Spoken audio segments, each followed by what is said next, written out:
Hello friends, welcome to bias Raghav classes.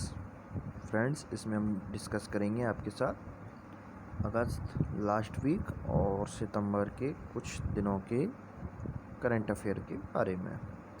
ठीक है friends, चलिए वीडियो में देखते हैं क्वेश्चंस को। क्वेश्चन आपको वन लाइनर मिलेंगे, जल्दी से मैं आपके लिए पढ़ देता हूँ। कोल इंडिया 2023 से 24 तक कितने परियोजनाओं पर 1.22 लाख करोड़ रुपए का निवेश करेगा? तो ये लगभग 500 परियोजनाओं पर 1 करोड़ 22 लाख रुपए का निवेश करेगा। अगला है, केंद्रीय मंत्रिमंडल ने भूविज्ञान और खनिज संसाधनों के क्षेत्र में भारत और जिस देश के सहयोग को मंजूरी दी है तो वो है फिनलैंड। केंद्रीय मंत्रिमंडल ने भूविज्ञान और खनिज क्षेत्रों में भारत और फिनलैंड दोनों के सहयोग को मंजूरी दे दी है। अगला है, रक्षा मंत्रालय ने मेक इन इंडिया को बढ़ावा देने के लिए कितने करोड़ रुपए का अनुबंध पर हस्ताक्षर किए हैं? तो 2580 करोड़ रुपए पर रक्षा मंत्रालय ने मेक इन इंडिया को बढ़ावा देने के लिए हस्ताक्षर किए हैं। मेक इन इंडिया प्रधानमंत्री नरेंद्र मोदी का एक बहुत ही अच्छी योजना, जो भारत में ही उत्पाद बनाने की योजना है। नेक्स्ट क्वेश्चन है, वह देश जिसने विश्व का सबसे बड़ा सोलर ट्री विकसित किया है? काफ़ी इम्पोर्टेंट क्वेश्चन। वो नाम है भारत, अपने देश का, जिसने विश्व का सबसे बड़ा सोलर ट्री विकसित किया है। जिस देश ने कैलाश मानसरोवर के पास सतह से हवा में मार करने वाली मिसाइल स्थापित की है तो वो है चीन। सतह से हवा में, क्योंकि आप जानते हैं चीन और भारत के इस समय संबंध अच्छे नहीं चल रहे हैं, उसी को देखते हुए चीन ने ये निर्णय लिया है। हाल ही में भारत ने पबजी गेम समेत कितने चाइनीज ऐप पर प्रतिबंध लगा दिया है? तो 118, ये आपको पता ही होगा, जिसमें पबजी काफ़ी फेमस गेम। केंद्र सरकार ने भारतीय विमानन कंपनियों को कितने प्रतिशत घरेलू उड़ान के लिए मंजूरी दी है? तो ये 60%।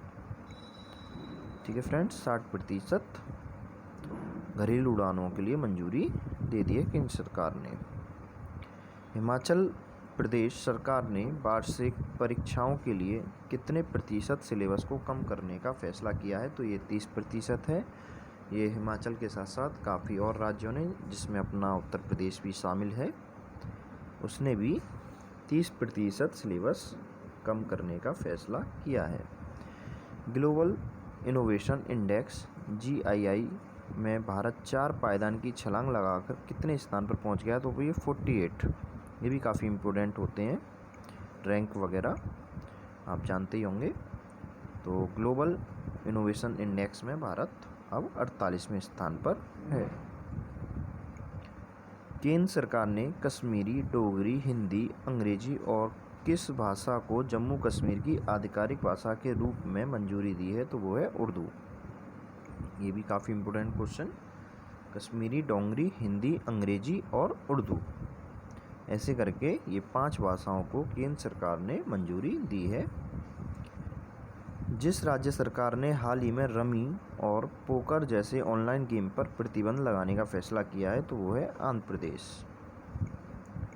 आंध्र प्रदेश ने रमी और पोकर जैसे गेमों पर प्रतिबंध लगा दिया है। नेक्स्ट है, भारतीय रेलवे बोर्ड के नए CEO के रूप में किसे नियुक्त किया गया है? तो वह है विनोद कुमार यादव। इनको नए CEO के रूप में नियुक्त किया गया है। भारत और किस देश के बीच इंद्र युद्धाभ्यास का आयोजन किया गया है? तो इंद्र युद्धाभ्यास रूस के साथ होता है। भारत और रूस के साथ में इंद्र युद्धाभ्यास।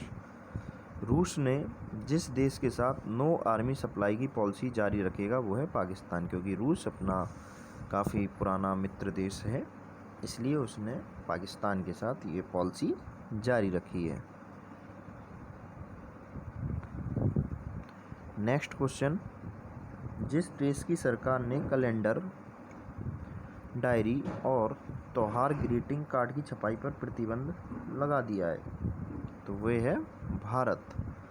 भारत देश की सरकार ने कैलेंडर, डायरी और त्योहार ग्रीटिंग कार्ड्स की छपाई पर प्रतिबंध लगा दिया। ये हाल फिलहाल में ही फैसला लिया गया है।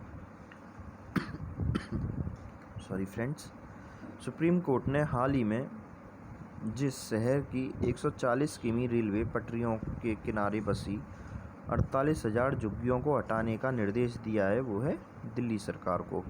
दिल्ली सरकार जो कि 140 किमी रेल पटरियों के किनारे लगभग 48,000 झुग्गी झोंपड़ियाँ में लोग निवास करते हैं, उसको हटाने का निर्देश दिया है सुप्रीम कोर्ट ने। नेक्स्ट क्वेश्चन, जिस राज्य सरकार ने किसी भी चीनी कंपनी को प्रदेश में सीधे टेंडर डालने पर रोक लगा दी है, वो है उत्तर प्रदेश। उत्तर प्रदेश राज्य सरकार ने चीनी कंपनियों को प्रदेश में सीधे टेंडर डालने पर रोक लगा दी है, यानी चीनी कंपनियां अब उत्तर प्रदेश में निवेश नहीं कर सकेंगी। हाल ही में जिस देश की एक शीर्ष अदालत ने हिंदू विधवा महिला को कृषि और गैर कृषि जमीन दोनों पर अधिकार देने की घोषणा की है, वो है बांग्लादेश। बांग्लादेश की सरकार ने हिंदू विधवा महिला को कृषि और गैर कृषि दोनों जमीनों पर अधिकार देने की घोषणा की है। नेक्स्ट क्वेश्चन, हाल ही में जिसने पाकिस्तान प्रधानमंत्री के विशेष सलाहकार के पद से अपना इस्तीफा दे दिया है, तो वो हैं पूर्व लेफ्टिनेंट जनरल असीम बाजवा। बाजवा जो कि पाकिस्तान की आर्मी के चीफ रहे थे, इन्होंने पाकिस्तान के प्रधानमंत्री के सलाहकार पद से भी अपना इस्तीफा दे दिया है। भारत और रूस के बीच हाल ही में किस नई राइफल के भारत के निर्माण को मंजूरी दी है, तो वो है AK-203। यानी भारत और रूस हाल ही में नई राइफल के निर्माण पर मंजूरी दे दी है, जिसका नाम रखा गया है AK-203। नेक्स्ट क्वेश्चन, वित्त मंत्रालय के अनुसार अगस्त 2020 में GST का कितना संग्रहण किया गया है, तो वह 86,449 करोड़ रुपए का। अगस्त में GST 86,449 करोड़ प्राप्त हुई है केंद्र सरकार को वित्त मंत्रालय के अनुसार। ऑस्ट्रेलिया ने भारत के साथ व्यापारिक रिश्तों को मजबूत बनाने हेतु पूर्व क्रिकेटर मैथ्यू हेडन और भारतीय मूल की किस राजनीतिक को अपना व्यापार दूत नियुक्त किया है, तो वो है लीसा सिंह। लीसा सिंह आपने पहले भी नाम सुना होगा इनका। इन दोनों को, मैथ्यू हेडन जो कि एक फेमस क्रिकेटर ऑस्ट्रेलिया के, और लीसा सिंह को अपना व्यापार दूत नियुक्त किया है ऑस्ट्रेलिया ने। नेक्स्ट क्वेश्चन, सुप्रीम कोर्ट ने टेलीकॉम कंपनियों को अपना AGR बकाया चुकाने के लिए कितने साल का समय दिया है, तो वो है 10 साल का। 10 साल का समय अपना बकाया चुकाने के लिए सुप्रीम कोर्ट ने टेलीकॉम कंपनियों को दिया है। हाल ही में जिस राज्य के कोडप्पा जिले में खुदाई के दौरान रोनाटी चोल युग के एक दुर्लभ शिलालेख की प्राप्ति हुई है, वो है आंध्र प्रदेश। ये काफ़ी पुराना शिलालेख यहाँ से कोडप्पा जिले में खुदाई के दौरान प्राप्त हुआ है आंध्र प्रदेश से। हाल ही में जिस देश ने घोषणा की है कि वह भारत को कोविड-19 संकट की प्रक्रिया के रूप में 3500 करोड़ रुपए के ऋण सहायता प्रदान करेगा, तो वो है हमारा जापान देश, जो कि हमारा काफ़ी पुराना ये भी मित्र देश रहा है।